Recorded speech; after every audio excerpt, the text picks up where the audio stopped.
Constantemente está sometida a esfuerzos gravitatorios. Ahora hay que colgarlo en dos videos. Pasamos. Sí, pasa, pues. Ya, No, paso el link de YouTube. La línea divisoria, como ya lo hemos visto entre la encía libre y la adherida, es el surco marginal. Ya, que ese surco marginal va a correr paralelo al borde de la encía, ¿no? Al correr paralelo, la distancia más o menos del surco marginal va a ser de 0.5 a 1.5 milímetros. ¿Ya? Si ustedes toman el borde de la encía, entonces, ¿dónde se encuentra ese surco marginal? Se encuentra en unos casos, se va a encontrar a 0.5 milímetros y en otros casos puede llegar a 1.5 milímetros, ¿no es cierto? Si ustedes con una regla milimetrada miden, entonces podrían decir que en algunos casos ese surco marginal del borde libre de la encía se encuentra a 0.5, en otros será 1 milímetro y en otros podría llegar a 1,5 milímetros del borde libre de la encía, ¿no es cierto? O llamado también borde marginal.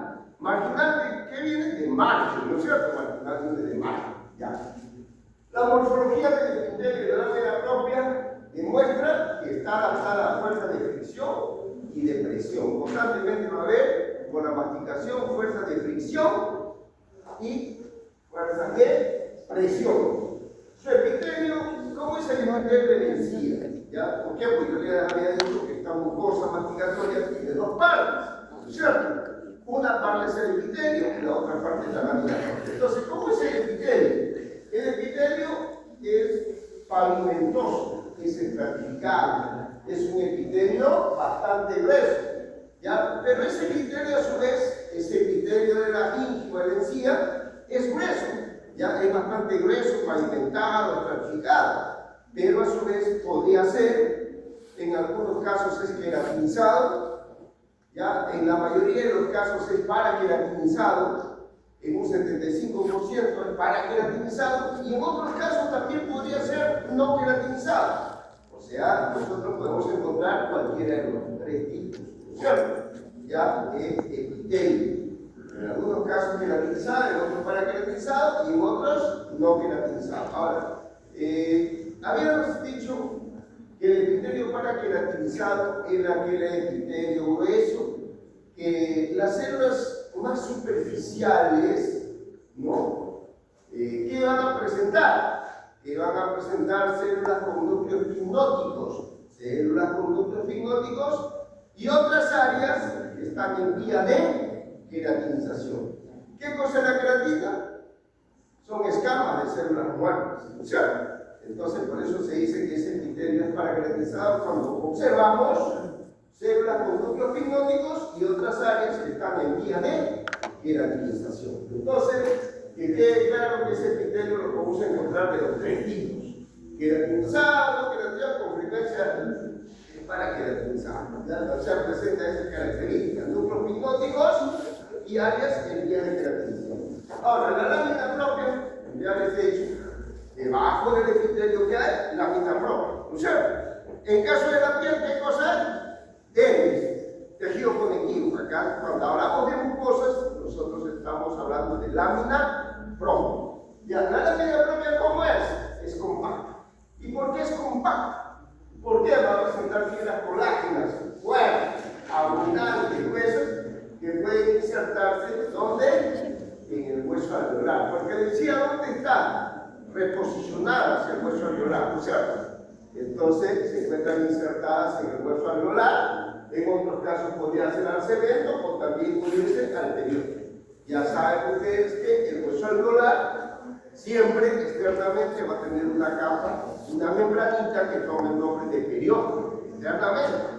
También habíamos visto que internamente sí tenía también otra membrana que era el endógeno, pero en este caso, pues, esta lámina propia está relacionada también con el periódico, que es la capa externa del hueso alveolar. Ahora, la encía, ¿por qué se va a caracterizar? Por una superficie que aparece como punteada y el espesor de las finas colágenas varía por el sexo y la edad. ¿Por qué la encía parece punteada? Si ustedes observan, no sé si han sido observadores, o pasen la lengua, o cuando han dibujado anatomía, creo que han tallado en anatomía dentaria o no han tallado. Entonces, ¿cómo tallan la encía? Que viene punteada, ¿no es cierto? Elevaciones y depresiones. A veces las elevaciones y las depresiones son poco profundas, ¿no es cierto? Generalmente se le atribuye a veces a las crestas epiteliales esas elevaciones, ¿ya? Pero la encía pues no es lisa, ¿no es cierto? Tiene elevaciones y tiene depresiones, evidentemente. Ahora, entonces, la encía fácilmente a nivel vestibular, ¿no? Uno lo puede limitar, la puede observar. Pero internamente la encía, escuchen, internamente la encía, en la parte del maxilar superior, en la parte interna, es difícil de limitar la encía de la mucosa palatina, ¿no es cierto? En la parte del maxilar superior. En la parte inferior sí se puede delimitar, en la parte interna, ¿no es cierto? ¿Por qué? Porque en la parte interna vamos a encontrar que hay encía y luego hay una mucosa alveolar, ¿no es cierto? Entonces va a haber una línea que la separa de la mucosa alveolar. Pero en cambio en el superior no. ¿Por qué? Porque a partir de los dientes todo es mucosa palatina, ¿no es cierto? A lo más podría observarse algunas papilas interrestales. Entonces, esta caracterización que tiene pues, la superficie de esta lámina propia pues, se debe pues, generalmente pues, a la cantidad de finas colágenas, que va a variar por sexo, generalmente pues, siempre un poco que los hombres tienen una mayor cantidad de finas colágenas o del sexo femenino, así como nosotros tenemos un poquito más de sangre que el sexo masculino tiene un poquito más de sangre que el sexo femenino, así, ¿no es cierto? Siempre, bueno, el hombre siempre pues, tiene un poco mayor contextura, por eso que hay cierta variabilidad con respecto al sexo. Y con respecto a la edad, habíamos visto que la edad resulta bastante determinante para algunos procesos que se dan en nuestra vida. Generalmente, pues, con la edad hay mayor cantidad de fibra, porque hay fibrosis. Y vamos a ver que hay una serie de cambios con la edad. Hoy día vamos a ver que hay una serie de cambios que se dan con la edad. ¿Ya? Habíamos visto el caso del diente, por ejemplo, con la edad. ¿Qué pasaba con el diente y con la cámara pulpar? Con la pulpa, se reducía, ¿cierto? Porque iba a haber una mayor aposición de dentina, entonces se iba reduciendo y la pulpa se fibrosaba. Igualito pasa acá. Igualito, lo mismo pasa. Por eso que le digo que hay cambios con respecto al sexo y con respecto a qué? A la edad, ¿cierto? Y vamos a ver que hay otra innumerable cantidad de cambios. ¿Ya? Pasamos. Acá tenemos igualito un corte que ya creo que todos lo han interpretado. Acá está la hendidura gingival, acá está la encía libre, acá viene la encía insertada. Este es supuestamente el espacio del esmalte. Acá está la pulpa, acá está el cemento adamantino. Ya, y bueno, acá está. Acá está igualito la encía libre. Entonces, yo creo que ya los dos dibujos han sido bastante didácticos y bastante extendidos. Psicología aplicada y consideraciones clínicas. Esta es una cosa más muy extensiva. Primero, la primera consideración clínica es fundamental. ¿Ya? ¿Qué cosa es fundamental? Conocer la estructura y interrelaciones biológicas de los tejidos periodontales. O sea, si ustedes no conocen la estructura, ¿no? de estos tejidos periodontales, de este periodoncio, de inserción y de protección, entonces, ¿cómo pueden ustedes hacer interrelaciones biológicas en los tejidos? Ni mucho menos van a poder, pues, ustedes realizar tratamientos a este periodonto. Entonces, lo primero es conocer la estructura, ¿no es cierto? Conoce la estructura y sus interrelaciones biológicas de esos tejidos. ¿Por qué? Porque habíamos dicho que todos esos tejidos dentarios y paradentarios estaban relacionados entre sí, ¿no es cierto? La afectación de uno quiere implicar la afectación de los otros, ¿no cierto? Sí. Porque están relacionados directa o indirectamente. Habíamos dicho que están relacionados directa o indirectamente. Entonces, definitivamente es fundamental conocer la estructura y sus interrelaciones biológicas. Cuando tú Alteración del frenón tiene su origen, ¿dónde tiene su origen? En la hendidura principal o en el surco principal. hasta que te ¿Por lanzan qué? a Géminis. ¿Por qué? Porque es el espacio más vulnerable, ¿no es cierto? Entonces sí me tengo Ahí que se se lo podría acumular cuando vibra, lo tártaro dejas. o Pero placa pasa que calcificada. esta vez te puede decir, o sea, Ya, se y podría después acumular sacas placa y dejas calcificada.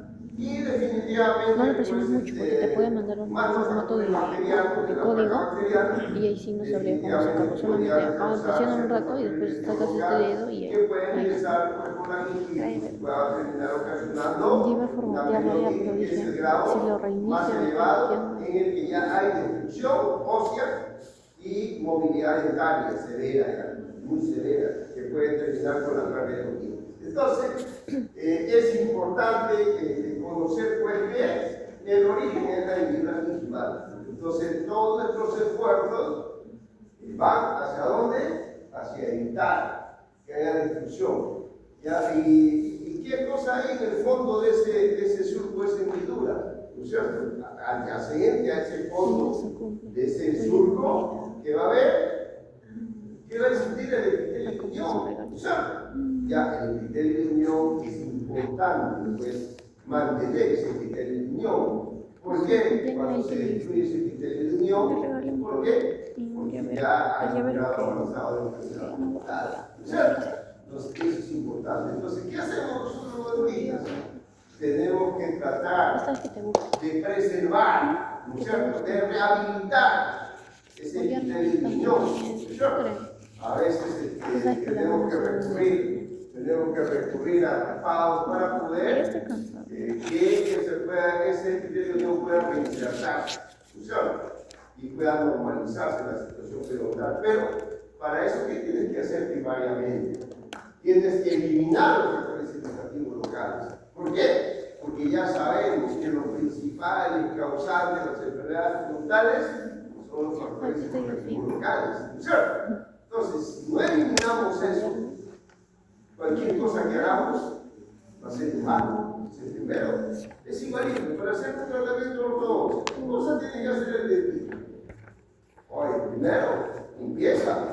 Segundo, curar todos los dientes. ¿Por qué? Porque si no hacemos eso, probablemente nuestro tratamiento de ortodoxia puede fracasar. ¿Y por qué va a fracasar?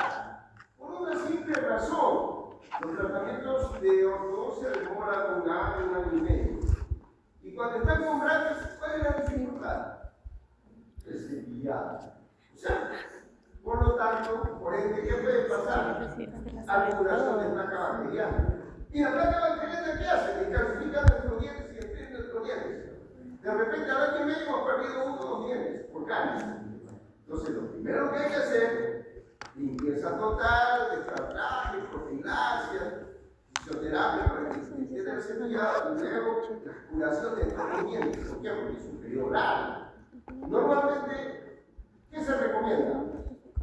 Que los pacientes acudan al consultorio dental cada 6 meses como máximo. Si pueden ir antes. Entonces, un tratamiento va a durar un año y medio, a veces 2 años. Entonces, imagínense una boca con brackets. Es muy dificultoso cepillarse. Va a haber acumulación, sí o sí va a haber acumulación de placa. Entonces, es un tiempo muy largo, por eso antes de someternos a un tratamiento de ortodoxia, hay que sanear la boca. Definitivamente, ¿no es cierto? ¿Por qué? Porque lo peor que harían es, oye, no sacaron el tártaro, y así le pusieron la patología. Ya es un suicidio. ¿Por qué? Porque esos dientes no van a llegar al año y medio, a los 2 años. Entonces, ese es el punto de partida. Está bien. No me das idea, bebé. Corta idea haciendo como Recesión gingival, ¿ya? ¿Producto de qué? De los bolsillos periodontal. ¿Qué va a haber? Una recesión gingival. ¿Qué va a haber? Una encía linfatosa, una encía sangrante. Recesión es que se reduce de tamaño. Entonces, al reducirse de tamaño, ¿qué va a pasar? cuando hay recesión disminuye, que va a haber exposición de la raíz. ¿Y qué cosa? ¿Quién recubre la raíz? El cemento, ¿verdad? Recubre la raíz. Y si se destruye el cemento, ¿qué tenemos que hacer? Si destruye el cemento, si se destruye. Mira, hoy en día en la odontología se usan algunos apósitos antiinflamatorios que tendrían que usarse para proteger la raíz y pueda generar obliteración de los conductos. ¿Dónde se encuentran los conductos? Los conductos dentinarios, ¿dónde se encuentran? En la dentina, ¿verdad? Entonces, si hay sensibilidad, entonces se topican estas pastas. Entonces, ¿qué va a pasar? Que podría pasar que se obliteren la entrada de esos conductos dentinarios, ¿no es cierto? ¿Por qué? Porque ya he dicho, ¿cuál es el peligro? El peligro es que cualquier bacteria puede usar esos túbulos dentinarios para viajar, como ustedes viajan por un túnel, ¿no es cierto? Entra por este túnel y sale rapidito allá. Por eso les he dicho yo hasta la saciedad que la dentina es muy vulnerable. ¿Por qué es muy vulnerable? Por la presencia de túbulos o conductos dentinarios. Entonces, ¿cuál es la capa más resistente y más protectora? Es el esmalte, ¿no es cierto? Pero cuando el esmalte ya se ve vulnerado, cuando ya hay resorción gingival, hay una raíz denudada, o sea, descubierta, ¿ya? Entonces, ¿qué va a pasar? ¿Ya? Entonces, la raíz está expuesta, y ya saben que luego del cemento sigue la dentina, pero ya le echen mucho cuidado ya cuando hay dentina. ¿Por qué? Porque prácticamente ya en el nivel de la corona lo fuerte es, lo más duro es el esmalte, porque es altamente mineralizado. A nivel de la raíz es el cemento, pero cuando ya hay problema de cemento, ¿qué queda? La dentina, y la dentina tiene una desventaja, pues, que tiene los tubos dentinarios por donde pueden viajar cualquier y demás. Ya se va a producir sensibilidad. Ya saben, ¿qué cosa hay dentro de los tubos dentinarios? Las prolongaciones oncológicas de Thomas, ¿cierto? ¿Ya? ¿Y qué? Hay filetes nerviosos que llegan más o menos hasta el tercio, ¿no es cierto? ¿Ya? Y que definitivamente van a reaccionar. ¿Cómo reaccionan? Con sensibilidad, ¿no es cierto? A veces tomamos agua fría, no duele el diente. Tomamos un café caliente, no duele el diente. Tomemos un chocolate dulce, igual. Entonces va a reaccionar con sensibilidad. Entonces lo que tenemos siempre nosotros que cuidar es el esmalte dentario y el tratar de inflar el cemento. Ya es importantísimo cuidar. Y yo les había dicho que el cemento pues iba a tener unas bondades excepcionales que nos iba a permitir a los ortodoncistas hacer tratamiento ortodoncia. ¿Por qué? Porque ante una presión, ante una fuerza, no se absorbe con facilidad el cemento, salvo que la fuerza sea exagerada, ¿no es cierto?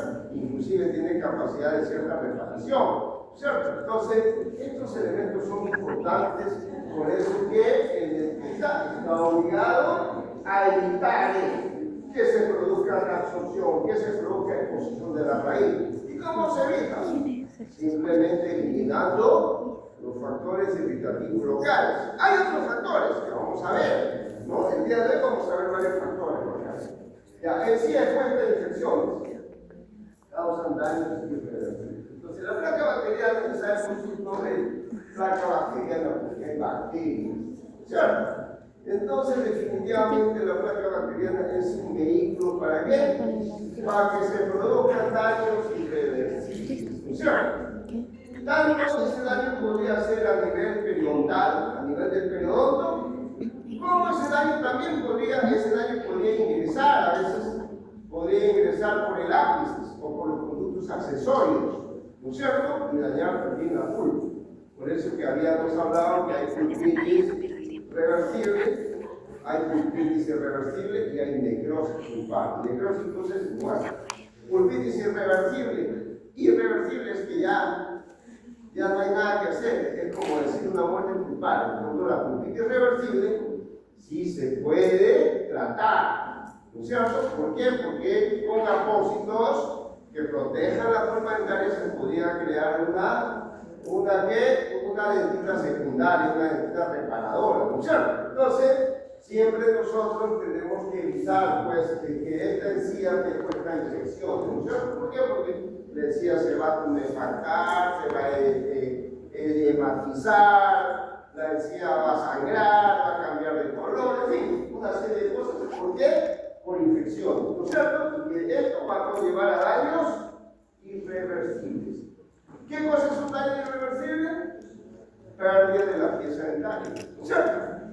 Daño irreversible. ¿Por qué? Porque en el caso, por ejemplo, cuando hablaba de pulpitis irreversible, de repente con un tratamiento de endodoncia, ustedes pueden hacer que el diente permanezca. Pero en este caso, cuando se afecta el periodonto, ya no hay nada que hacer. Una periodontitis, ¿qué van a hacer? Si el diente baila como una bandera de fútbol, no hay nada que hacer, ¿no es cierto? Entonces es nuestra responsabilidad, ¿no es cierto? Que sencilla se ponga a qué? A enfermedades infecciosas. Ya. Otra consideración, las enfermedades generales. Hay muchas enfermedades generales que van a provocar cambios en la mucosa bucal, ¿no es cierto? En toda la mucosa bucal. Puede ser, por ejemplo, intoxicaciones por metales, ya algunas otras enfermedades, ¿no? Generalmente puede ser de todo tipo, ¿no? Van a producir cambios en esa mucosa bucal, ¿ya? Hay una serie de enfermedades de enumerar que van a producir cambios en la mucosa de toda la boca, ¿no es cierto? Por ejemplo, también la leucemia, ¿no? También van a producir cambios en la mucosa bucal. Pasamos. Ya, alteraciones endócrinas. Ya. Una de las alteraciones endócrinas que ustedes conocen bastante, conocen ustedes. ¿Quién no conoce, por ejemplo, cuál es la alteración endócrina que sucede en el páncreas a nivel de la fibrosis del ángel? ¿Cuál es la alteración? Ah, chicos. Ay, me muero. ¿Y cuál es la alteración endócrina que se produce en el páncreas? ¿Ah? ¿Cuál es? En el páncreas, sí. Páncreas. ¿Con qué está relacionado el páncreas? Con la elaboración de insulina. ¿No sé? Ya, ¿y qué pasa cuando hay una alteración, hay problemas en el páncreas? ¿Qué pasa? Que los diabéticos, la diabetes, pues, ¿no? Y la diabetes te va a causar una serie de problemas a nivel gingival, a nivel de la mucosa, a nivel de va a causar problemas. Por ejemplo, ¿qué problema le representa un diabético a un odontólogo? Que un odontólogo, por ejemplo, viene un diabético a hacerse una extracción. Por eso es importante que se estudie. ¿Qué tienen que hacer ustedes cuando llega un paciente? Sospechan que es diabético cualquiera, así lo sospechen. Tienen que hacerle su historia clínica, su interrogatorio llamado también anamnesis. ¿Ya? Señor, ¿usted es diabético? Sí, soy diabético. Ay. Alerta, cuidado. Un diabético no, usted no, señor, sáquenme. Aguanta. Sí le pueden sacar. Sí, pero primero que pasa es el diabético tiene que volver a su médico para que le indique si está compensado. O sea, su azúcar está normalizada. ¿Por qué? Porque uno de los grandes peligros de los diabéticos, por eso que a veces hay diabéticos que terminan cortándole las piernas, las extremidades, todo. ¿Por qué? Primeramente porque no tienen sensibilidad, entonces en el caso del pie se forman infecciones y terminan en virus. Entonces, uno de los otros problemas que tiene el diabético tiene dificultad por la diabetes de la cicatrización de las heridas. Entonces, le hacen una extracción para que no cicatrice, eso. Internamente de repente puede cicatrizar fácil porque está en relación con el sol, con la exposición al medio ambiente. Pero la cavidad bucal es húmeda. Entonces, ¿qué pasaría? Que no cicatrice, puede terminar en una necrosis, hasta con la muerte del paciente. ¿Ya? Entonces, ¿qué tienen que hacer ustedes? Ya están advertidos que tienen diabetes. Oye, ¿sabe qué? Vuelve a tu médico, ya el médico sí, está compensado. Ya, ¿y ahí qué tienen que hacer? Medicarle antibióticos por 3 días antes de la extracción dental. Ya, tiene que estar compensado y ustedes le prescriben. Tiene que mantenerse ahí. ¿Ya? Entonces, ¿por qué la medicación de antibióticos? Porque eso va a coadyuvar ¿a qué? Al proceso de cicatrización. ¿Qué significa coadyuvar? Entonces, viene a los 3 días, se toma su medicina, 3 veces por día, ayudar, 8 horas, en fin. Entonces, el paciente viene ya medicado, listo, preparado para la extracción, se le hace la extracción y el paciente está totalmente ha cumplido con las indicaciones y con la estabilización. El paciente va a ser sometido al proceso de extracción y luego va a cicatrizar correctamente. ¿Cierto? Entonces, pero si no se hace eso, nos corremos un peligro. ¿No es cierto? ¿La responsabilidad de quién es? Del odontólogo, ¿no es cierto? Y a veces, ¿por qué? Porque no estudió simplemente, pues, el paciente paga, qué bonita, le saca la plata, no. Oye, a veces por un billete puedes meterte en problemas, oye. Tómate precauciones, tómate tu tiempo, porque no se trata de ahora si quieres que te deje el protocolo es otra cosa, pero tú cumples con tu protocolo, tienes que cumplir con tu protocolo. Claro, eso también se puede manejar, ¿por qué? Porque hay coagulantes que van a permitir, también se puede medicar, ¿no? Se puede medicar, pero lo más complicado es el proceso de cicatrización. Pero como digo, maestro es la historia clínica, la anamnesis, el interrogatorio. Tienes que interrogar si el paciente sufre de anafilaxis. ¿Qué cosa es anafilaxis? Alergia. A veces puede ser alérgico a la anestesia que le vas a poner. ¿Qué pasa? Tú le pones anestesia, el paciente hasta que llega al hospital está muerto. Ya está muerto. ¿Por qué? Porque hay que ser honestos. ¿Quién de los odontólogos tiene todos los medicamentos necesarios para contrarrestar una anafilaxis? Seguro se hace una encuesta de investigación, de repente puede ser el 1 o el 2%, el resto no lo tiene. ¿Ya?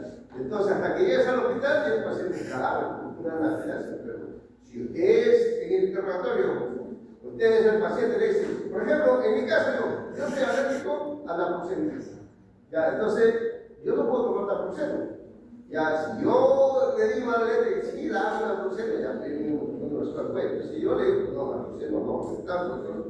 Pero bueno, hipotéticamente eso no va a pasar, salvo un médico, una enfermedad que me quiera presentar, ¿no? Después hay pacientes que pueden ser alérgicos a un montón de cosas, ¿cierto? Entonces uno tiene que tomar su precaución. ¿Ya? Después, por ejemplo, los pacientes hipertensos. Oye, un paciente hipertenso puede venir volando con 18, con 20. Oye, tómale la presión antes de hacer la intervención. O si es diabético, clarito se nota. Las personas que son a veces, que tienen presión alta, a veces son personas gordas, incluye mucho los factores raciales también, pero bueno. Y por último, preguntarle. Pero si te dice, sí, yo estoy tomando para la presión, algún medicamento, bueno, ya, porque hay que preguntarle si su presión está controlada, porque si no está controlada, también se mete en un problema. Hay pacientes hemofílicos, hay pacientes con cáncer que llegan, entonces el paciente con cáncer, ¿qué hace? Tiene que volver donde su médico y decirle al médico, médico, mira, quiero hacerme una extracción, ¿puedo o no puedo? En fin, porque a veces tiene medicamentos, a veces que pueden afectar totalmente el proceso de extracción o de cicatrización de las heridas, ¿no? Entonces el médico dirá, oye, tú estás, por ejemplo, ¿qué pasaría que hay, por ejemplo, de repente un tratamiento que sea para que la sangre sea más liviana, ¿no? Y pueda circular mejor? Entonces, definitivamente no nos va a ayudar en un proceso, por ejemplo, si queremos ponerle por ejemplo, tenga hemorragia, entonces para que pueda coagular, tenemos que nosotros ponerle un anticoagulante. Entonces, definitivamente puede ser totalmente contradictorio. Por eso el médico tiene que dar pues, el visto bueno, sí, bueno, del cuerpo que está tomando, porque generalmente los que tienen alguna neoplasia tienen algún tipo de tratamiento, ¿no es cierto? Permanente, tienen tratamiento permanente. Entonces el médico va a evaluar si lo que le da no va a contraponerse con lo que el odontólogo le puede prescribir, que puede ser una anestesia o puede ser algún antibiótico y algún antiinflamatorio, de repente algún analgésico, que no se pueda contraponer, nada más. Entonces, también, en el caso de las enfermedades infecciosas como el sarampión, por ejemplo, no sé si ustedes han escuchado que a veces en alguna oportunidad, a veces hay algunas epidemias de sarampión. Entonces, el sarampión va a tener alguna acción sobre las mucosas bucales, ¿no es cierto? Y esas mucosas bucales va a presentar en la mucosa bucal unas manchas que generalmente toman el nombre de mancha de Copín, ¿ya? Mancha de Copín, ¿no? Producida por el sarampión, ¿no es cierto? Que afectan el color de la mucosa bucal. Las neoplasias como las leucemias, definitivamente también van a tener una repercusión en las mucosas de la cavidad bucal, en las mucosas bucales. A veces con cambio de coloración, porque generalmente pues, van a tener mucosas o encías sangrantes. Entonces va a haber cambios. Otro de los cambios en el caso de las enfermedades sistémicas, como por ejemplo la anemia perniciosa. Ustedes saben que la anemia es una enfermedad muy frecuente en los niños del Perú. Contradictoriamente, en el Perú vivimos en el paraíso de las maravillas, ¿no es cierto? En el paraíso de las maravillas vivimos, para las autoridades vivimos en el país de maravillas. Pero hoy en la cerebro puede decir que con 10 o 5 puedes comer hasta principio. Entonces, en consecuencia de ello, ¿qué pasa? Que hay una población que tiene carencia de ciertos alimentos ricos en hierro, y producto de ello es la anemia. En el Perú, a pesar de que vivimos en el país de las maravillas, es alarmante que en las últimas encuestas de cada 4 niños no tengan anemia. El 50, el 60% de anemia. Eso es una desgracia. Como país es una desgracia. ¿Por qué como país es una desgracia? Porque la anemia afecta el desarrollo psicomotor de los niños. Un niño que está mal alimentado se queda dormido en clase. Cuando durmió se queda mal.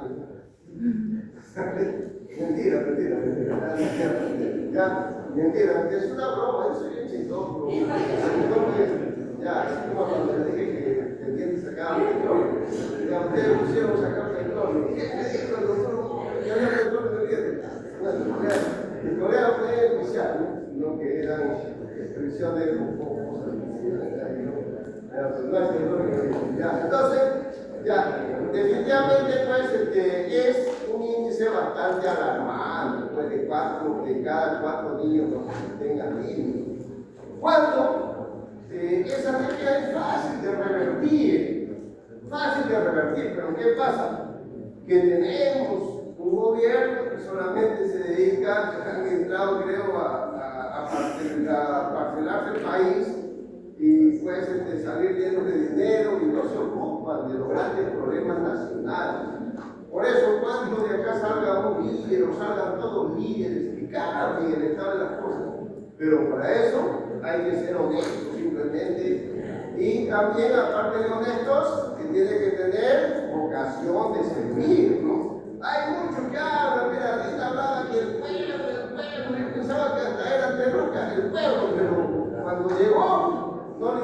nueva economía. ¿No es cierto? Entonces, esas personas no valen. ¿Por qué? Porque cuando uno debe tener sensibilidad social. Realmente hay gente que ¿por qué padece la anemia? Simplemente padece la anemia, ¿por qué? Porque no hay organismo de Estado, no hay periodismo que hagan charlas, que le hagan entender a las madres que controlar la anemia es sencillo, inclusive políticas gubernamentales para controlar la anemia. ¿Qué necesita para salir de la anemia? Alimentos ricos en hierro. ¿Cuáles son esos? Sangrecita, ¿no es cierto? Sangrecita de cualquier animal, carnecita, cosita, lentejita, ¿no? Ya, inclusive podrían el gobierno hacer programas que los niños deben galletita, cualquier cosa. ¿Qué? Y a las madres La decirle, carne, con mira, ahí tiene el pollo en el mercado, y ese sentadito, y cómprale, aunque sea no tiene plata, un par de galletas, cháncale ahí, sancochalo y coma, y va a salir de la mente. La sangrecita, los camales se pierde, un río de sangre se pierde. Sí, acá venga los camales, van a ver río de sangre se pierde. Y tenemos un país de anémicos. ¿Cómo entender eso? ¿Cómo entender? A veces nos cuesta entender lo que pasa, a veces es información, simplemente, ¿no? Información, y a veces los padres no tienen esa información, ¿no es cierto? Porque se dedican a trabajar, para darle todo a su hijo, pero al final se lo dan anémico. Más bien esto. ¿En qué invirtió? En un niño anémico. ¿Con mi vida? No, mi vida es mi gato. Cambios en la lengua, por ejemplo, hay una ¿De verdad? enfermedad Sí, quítalo. que va a producir cambios en la lengua, va a haber descamación de la lengua, va a haber cambio de color, va a tener una lengua brillosa, en fin. Entonces, la lengua también pues, tiene una mucosa, tiene un epitelio, entonces se van a dar cambios. ¿No es lo mismo? Cambios en la mucosa por todas se van adaptadas. ¿Ya? Entonces, ustedes se han dado cuenta que a veces las personas generalmente tienen tonos parciales, tienen puestos. Entonces, ¿qué pasa? Tienen totales. Ya los abuelitos que no tienen total. Entonces, ¿qué pasa cuando una prótesis está mal adaptada? Pensé que sí. Los ganchos van a producir injuria en la mucosa, que puede ser de la encía, generalmente de la encía va a producir injuria. En caso de las totales, Cuando mi amiga y yo estábamos haciendo un concurso de y lo dibujaste, o sea, en aplicativo. Y ella también me dijo que tiene más likes. ¿Quién ganó? Creo que yo. Como seguidores, ¿no? Definitivamente, pues, ustedes como dentistas van a tener la responsabilidad sobre sus hombros. Hacer trabajo bien, bien adaptada, con sus controles respectivos, 1, 2, 3 controles, hasta que todo quede bien. Y si el trabajo está mal, lo tienen que hacer. Repetir el trabajo, pues, ¿por qué? Porque esa es parte de su responsabilidad. Porque el paciente paga lo que ustedes le piden, ¿para qué? Para un tratamiento exitoso, no para que le hagan cualquier cosa, ¿no es cierto? Entonces, es responsabilidad de ustedes. Cambio de la mucosa, ya por la edad, ya le había dicho, ya llegamos a la edad, ya ustedes pronto no se quejen. Ya pronto, la vida se pasa rápido, la juventud se pasa con eso, ya empiezan así ya el declive. Ya a mí ya se me pasó la juventud rápido, ya quisiera regresar, pero ya no puedo, quisiera cambiar en ustedes todo lo que tengo. No se puede, pero bueno, ya pues, espero que allá pues arriba haya otra cosa mejor. Allá los espero. Allá los espero para seguir haciendo clases todos los días. Ya, listo. Entonces, cambios por la edad. Uno de los grandes cambios por la edad se va a dar a nivel de las mucosas. ¿Ya? ¿Por qué se va a nivel de las mucosas? ¿Por qué? Porque simplemente con la edad va a haber resequedad en las glándulas, va a haber obstrucción de las glándulas salivales. Hay glándulas salivales mayores, glándulas salivales menores, ¿no? Hay menores De vuelta al barrio. que tienen como finalidad que lubricar las mucosas. ¿Ya? Y no solamente la actividad bucal, también a nivel del cuerpo hay una serie de glándulas, ¿no es cierto? Por ejemplo, las mujeres, tienen glándulas a nivel de su aparato genital y también va a haber resequedad. también va a haber problemas. Entonces, así que nosotros también va a haber problemas. Hay que usar lágrimas artificiales. ¿Por qué? ¿Por qué? Porque por la edad se seca también, pues, como un río, pues, que ya llega la edad y se empieza a secar. Se va a secar como guacachita, ¿no es cierto? Entonces, ya empieza a secarse la piel, empieza a secarse todo, ¿no es cierto? Entonces, va a haber cambios ostensibles que van a afectar la mucosa de toda la cavidad bucal. Así es. Entonces, en un nuevo nivel, la piel se empieza a arrugar, se empieza a agrietar, se empieza a desgraciar. Llega un momento, nacemos hermosos, nacemos bonitos, desarrollamos tan hermosos, ahorita jóvenes, no tengo una flor favorita. Nunca me regaló flores. de repente con marmoncitos, Mi papelito. pero ¿qué pasa? Pues el ser humano tiene que estar preparado para eso, pues. Tiene que estar preparado para eso, tiene que entender que eso va a llegar, pues. Así que, ¿qué tienen que hacer? Mirar su juventud, pues. Ver su juventud, por ejemplo, yo no tomo licor, por ejemplo. Muy raro que no tome licor. Trato de dormir mis horas. Y lo más importante, jóvenes, lo más importante, cuiden su alimentación. Y que sea en horas determinadas. Eso de que hoy día como a las 5, mañana a la 1, mañana a las 2. Ahora le tiro hate. ¿Qué? Ahora le tiro hate. De que su dieta esencialmente tenga proteína. Salió tremendo. Esencialmente. No. Hay proteínas baratas, pero tienen que saber elegir. Lo que pasa ustedes son la generación del pollo. Todos los días quieren comer pollo. La verdad, ese día cuando quise salir con él, me puso excusa de, o sea, mira, a él le habían enviado un mensaje de su grupo ya, la delegada mandó un grupo diciendo que vamos a tener clases virtuales con el profesor a las 8 de la mañana y ese mensaje. Y él y yo estábamos hablando para salir justo ese día, pero yo no sabía obviamente que él tenía clases virtuales y él no me dijo, o sea, no me dijo eso de que tenía clases virtuales. Y me dijo, yo normal, en la tarde salimos. Y ya pues llegó la tarde y resulta que me dice que me sale con la excusa de que, bueno, al principio me dijo que era porque lo castigaron y tal vez no iba a poder salir. Y yo le dije, bueno, ya no te preocupes. Y luego de ahí me sale con que tengo clases virtuales, por eso no voy a poder salir. Esencialmente en el dorso de la lengua.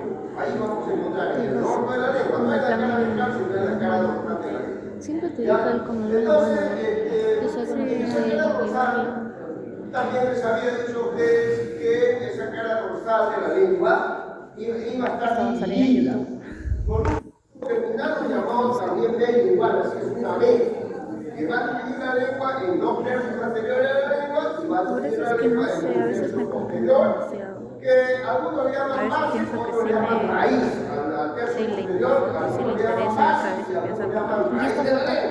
Así que no se asusten cuando diga raíz de la lengua. Oye, ¿qué? ¿Se fue la casa de cumpleaños? Sí. La mucosa bucal. ¿Cómo que no sabes? Después o no? Tecnológicamente va a derivar de dos arcos y será de diferentes implicar. Por lo tanto, si ya no quiero recordar nada de eso. Significar inervación diferente. Ya, la mucosa estructuralmente está diferente, que tiene un cuerpo, tiene una base, o también llamado raíz. Dentro de esa mucosa lingual, ¿qué vamos a encontrar? Las famosas papilas linguales. Ya nosotros habíamos dicho que hay hasta cuántos tipos de papilas linguales. Ya tenemos primero las papilas filiformes, tenemos las papilas uniformes, las papilas calciformes y también tenemos de manera rudimentaria las papilas foliares. Que sí, esas papilas son importantes en los mamíferos, sobre todo en un animal que ustedes conocen, que es el conejo. Ni que se costara 10 gran cantidad de papilas foliares. Entonces nosotros es rudimentario. Entonces, ¿qué tenemos nosotros con respecto a la morfología y la estructura de las papilas linguales? Primero vamos a hablar de las papilas filiformes. Ustedes, para que conozcan una papila filiforme, ya se la voy a presentar en la práctica esta semana. ¿Conocen ustedes? Ya, por favor, vea. El que no está, por favor, ahí está la puerta, no vamos a molestar. Además, ya firmado la asistencia, si quieres pueden ir. Ya, no tengo problema. O no sé si ustedes cuando viajan han visto que cuando se valora un carro hay un cono, ¿cierto? Ya, así esa forma de cono tienen las papilas filiformes o forma de dedo, de aguja, ¿cierto? Son unas proyecciones que salen de la mucosa hacia la superficie, pero que tienen forma de cono. Internamente, pues, esa papila va a tener, pues, unas papilitas secundarias, papilas coriales secundarias internas. Pero, evidentemente, que externamente va a tener una mucosa, no sea un epitelio, lo llamamos mural. Por respecto a las filiformes, son unas papilas ya más grandes y redondas, que tienen forma, no sé si hayan visto una coliflor, un repollo, un hongo que nace en la tierra, un hongo, de esta forma redondeada. Entonces son papilas ya más grandes, que internamente tienen varias papilas secundarias, son papilas coriales. Y en esa muralla epitelial, porque va a tener una muralla epitelial llegada tanto a nivel del techo, o llamado cara dorsal, y a nivel de la pared lateral, va a tener generalmente una papila fungiforme de 3 hasta 4 botones gustativos. Ya, 3 a 4 botones gustativos por papila fungiforme. Y ustedes dirán, doctor, ¿y dónde se encuentran? Se van a encontrar en el techo con lo que es la cara dorsal, y encima es acero inoxidable. de ese epitelio que recubre a la papila. Ay, no me puse mío. Se va a encontrar en ese epitelio, en esa muralla epitelial del techo, la cara dorsal, solamente ahí. ¿Cuántas pueden encontrar? 3 o 4 botones gustativos. No hay más. Ya no vayan a pensar que la van a encontrar. Aquí no le había llevado una pulsera de un tema, entonces yo le había pedido la parte y si me trajeron al final, y justo ese día yo estaba regresando con Josué y le dijimos, ¿sabes qué? Pues, ¿cómo se llama? Lo abrimos para verlo y me lo probé. Y yo dije, a mí me gustan así. Y me dijo, generalmente hay entre 8 a 10 papilas caliciformes. me dijo, pero a mí me gustan así. Y si hay 10, se 5 quedó por callado. cada pulsera. Y yo dije, Ya, no, entonces, no, ahí, ¿cómo son esas papilas? Son bastante grandes, tienen la forma de un cono trunco, pero con base superior. O sea, la parte superior es más ancha. Ya, está dentro del surco, no sobresale a la superficie de la mucosa, en este caso igual. Ya, ambos costados de esa papila van a tener 2 entradas. Esas entradas se van a conocer, por eso vamos a ver. Se va a conocer con el nombre de surco circunvalador. ¿Ya? Surco circunvalador. ¿Por qué es importante ese surco? Porque en ese surco van a desembocar los conductos secretores de unas glándulas salivales menores. ¿Y cuál es la glándula salival menor que desemboca ahí? Se llama glándula de von Ebner. ¿Qué tipo de glándula es? Una glándula de tipo seroso. ¿Y para qué va a desaguar ahí? Para producir la limpieza y el arrastre de esa papila, va a limpiar esa papila, va a limpiar esos detritos que quedan almacenados ahí, va a limpiar. Entonces, esa es la función. Que también hay otro tipo de papilas, sí, pues, hay otro tipo de papilas, sí, papilas, por ejemplo, hay la papila de Weber, la papila de Douglas, que son generalmente mucosas o mixtas que definitivamente también van a coadyuvar y se van a encontrar en la submucosa, o sea, en la parte profunda, ahí va a estar su adenómero y sus conductos secretores van a desaguar en el surco circunvalador, ¿no es cierto?, para producir la. Y por último tenemos las papilas foliadas que se encuentran en las superficies laterales de la lengua, pero en la porción posterior. En el ser humano son bastante escasas, tienen poca función, pero bueno, existen. como ya dije, muy numerosas en los animales como los conejos. Ya, ahora, ¿qué cosas son los botones gustativos? Ya habíamos visto, creo que anteriormente, pero lo vamos a ver. Son órganos intraepiteliales que tienen 80 de alto por 40 de micrómetros de ancho. 80 por 40 micrómetros, ya, ese más o menos son los botones gustativos. Ya, presentan células neuroepiteliales receptores de estímulos sensoriales. Yo les había dicho que está formado por células de sostén o células cilíndricas externamente, y luego internamente hacia la parte central van a tener células centrales altamente especializadas en captar las sensaciones. ¿Ya? Evidentemente que esas sensaciones van a ingresar por un foro gustativo. En algunos botones ese foro puede ser único o puede ser doble, ese foro gustativo. Por ahí van a ingresar las sensaciones. Y ahora lo vamos a ver. Ya lo vamos a ver en los dibujos que presentan. ¿Ya? Las sensaciones gustativas primarias. ¿Cuáles son las sensaciones gustativas primarias? Primero tenemos el dulce, tenemos el salado, luego tenemos nosotros el amargo y el agrio. ¿Qué es sinónimo de agrio? ¿Qué es sinónimo de agrio?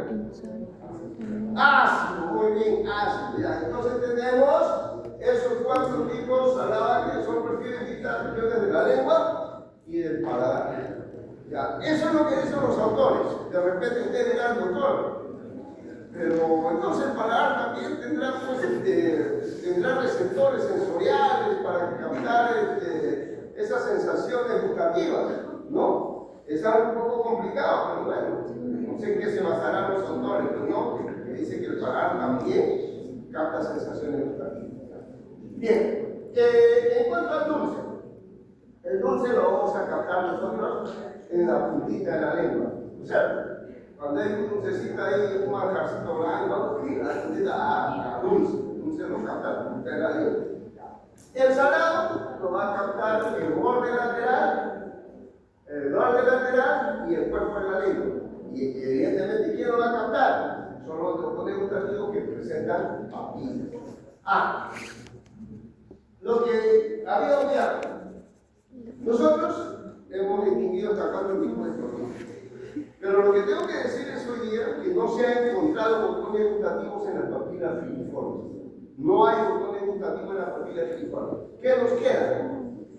Nos queda la puntiforme, la caliciforme y hasta la foliada, que son medias horizontales. Pero en la filiforme no hay botones gustativos, por lo tanto no van a captar nada. ¿No es cierto? Están ahí de repente de adorno. ¿Ya? Ahora, con respecto al amargo y al ácido, o sea, al ácido, ¿dónde se capta? Se va a captar en el paladar y en el tercio posterior de la lengua. ¿Ya? Entonces, el amargo y el ácido se va a captar en el paladar duro y en el tercio posterior de la lengua. Lógicamente, ¿quién lo va a captar? Son los botones gustativos. Vamos a ver ahora de qué papilas son, ¿cierto? Porque solamente hay casi dos papilas funcionales, no más que tenemos, ¿cierto? El amargo primero se va a encontrar, lo van a captar en el tercio posterior, pero en el centro. El tercio posterior en la parte central, ¿ya? El amargo y el ácido en el tercio posterior, pero los bordes laterales, el ácido. ¿Ya? Ahí van a captar las papilas, ahí van a captar ya en el área lateral del superior. Pasamos. Los botones gustativos de la papila puntiforme de la punta de la lengua son receptores del gusto. ¿Y qué tipo de gusto en interrogante? Las papilas puntiformes de la punta de la lengua son receptores del gusto. ¿De qué tipo de gusto? Dulce. Chicos, Dulce. ¿de qué color es el caballo blanco de Simón Bolívar? ¿De qué color es? ¿Blanco o negro? ¿Ah? ¿De qué color es el caballo blanco de Simón Bolívar? ¿Es blanco? ¿Seguro? ¿No es negro? Blanco. Es blanco, entonces acá. Es blanco, entonces. Ya, los botones gustativos de la papila puntiforme, ¿no? De la punta de la lengua, ¿qué va a captar? El dulce, muy bien, va a captar. fungiforme de la punta de la lengua van a captar el dulce. Ya bien. Y de los bordes laterales reconocen el salado. Muy bien. Los botones gustativos de la Está de buen humor hoy. ¿qué reconocen? ¿Ah? Es la ¿Qué reconocen? ¿Ah? Claro, las papilas caliciformes van a reconocer, a ver, ¿qué van a reconocer? ¿Qué había acá? ¿Ah? ¿Qué había? La mano, ¿cierto? Ya. Y por último, las papilas foliadas, ¿qué van a reconocer las papilas foliadas? El ácido. El ácido. Las papilas foliadas van a reconocer el ácido. ¿Ya? Listo, ya está todo, ¿no? Entonces, ya, ahora, con respecto a las sensaciones del músculo, amargo y ácido, va a estar mediado por el nervio glosofaríngeo. ¿Qué parte craneal es el glosofaríngeo? ¿Qué parte craneal, señores? ¿Están llevando esa tarea? ¿Ah? ¿Qué parte? El noveno parte craneal es el glosofaríngeo. Ya, el glosofaríngeo. Y el dulce ensalado por las cuerdas del tímpano. Ya, el dulce ensalado va a ser por las cuerdas del tímpano. Pasamos. Ya, acá tenemos la lengua. Acá está el surco terminal con las papilas caliciformes. Estos son los dos tercios anteriores. Acá hay un montón de papilas caliciformes. Y acá está el tercio posterior. Ya, el tercio posterior de la lengua, llamado también raíz o base de la lengua. Acá, todo esto que está acá es la amígdala lingual, ¿no es cierto? Muchas veces cuando hay pólvora que ha habido ventarrón, a veces se inflaman las amígdalas linguales, o también acá en la parte ya posterior y superior está la amígdala palatina, ¿no es cierto? Palatina. Entonces, amígdala lingual y amígdala palatina. Ya, entonces acá tenemos las papilas filiformes o filiformes, acá en la parte posterior están las foliadas, ¿no es cierto? Acá en la parte posterior. ¿Ya? Y acá dentro del surco terminal están las 8 a 10 papilas caliciformes que son grandes, parecen un modo de base superior. ¿Ya? Entonces, ahí está. Pasamos ahora. Acá tenemos las papilas fungiformes. Acá están las papilas fungiformes, parece un hongo, tiene papilas secundarias, internamente papilas 1, 2, 3, 4, 5, 6, papilas secundarias, ¿ya? Parece un hongo. A veces ustedes se ponen a hacer un hongo, ahí parece una coliflor o un repollo. Ya, entonces esta papila es la fungiforme. Acá tenemos la papila fungiforme, miren, parece un cono. Ese cono acá, miren acá, parece un dedo y también tiene una papila coreana, ¿cierto? Parece un dedo. Ya, que hacen relieve. Hacen relieve de la superficie, entre la superficie hacen relieve. ¿No es cierto? Tanto la fungiforme como la filiforme van a hacer relieve. En cambio, la caliciforme está dentro de ese surco terminal, llamado también de. Entonces, papila fungiforme, papila filiforme. Una papila filiforme, otra papila filiforme. ¿No es cierto? Y acá tenemos a la papila que se encuentra en ese surco terminal, como llamado el bien. Tiene la forma de un cono trunco con base superior, acá en base abajo, ¿ya? Y a ambos lados tenemos el surco circunvalador, ¿no es cierto? Acá tenemos el surco circunvalador, acá tenemos, este es el epitelio muralla epitelial, este es el techo y estas son las paredes laterales. Esta papila, ¿por qué se va a caracterizar? Porque sus botones gustativos se van a encontrar en la muralla epitelial lateral. ¿Ya? Acá cuánto hay, hay un botón 1, 2, 3, 4, 5, 6, 7, 8, un montón acá hay varios. Aquí en el techo no hay. ¿Ya? Entonces se encuentra en el lateral. ¿Ya? Ahora, ¿qué hay acá? Acá depende de la submucosa, acá hay adenómeros de la glándula. ¿Qué tipo de glándula era? De una glándula de tipo seroso puro. Entonces, estos son ácidos serosos. Y estos que vienen acá, son porciones de conducta excretor que van a desembocar acá. ¿Ya? ya van a desembocar acá, ¿ya? Entonces, ¿para qué? Para producir arrastre y limpieza, ¿no? De la papila caliciforme, que dicho sea de paso, son bastante grandes y bastante escasas, ¿no es cierto? Este es un conducto excretor, acá hay conductos excretores, son conductos excretores, y acá está el conducto secretor vadenómeno. Pero así como hay glándulas de von Ebner, también hay glándulas de Weber, que son mucosas, y glándulas de Wilhelm, que son glándulas salivales menores. Pero todas van a tener su conducto excretor dirigido a ese surco circunvalador. Ya terminé. Bien, sensaciones gustativas, dulces, salado, amargo, esta es la última lámina. Ya acá, como ven, acá, todo este es el botón gustativo. Señores, este es el botón gustativo. ¿Dónde está? Intraepitelialmente, ¿no es cierto? Este es el epitelio, esta es la célula epitelial, está intraepitelialmente. Tiene la forma redondeada, otro le dice que tiene forma de folio de un tonel. Voy a tener que. El fondo de un tonel es aquel que antiguamente, que ahora ya no usa, creo, para guardar aceitunas, ¿no?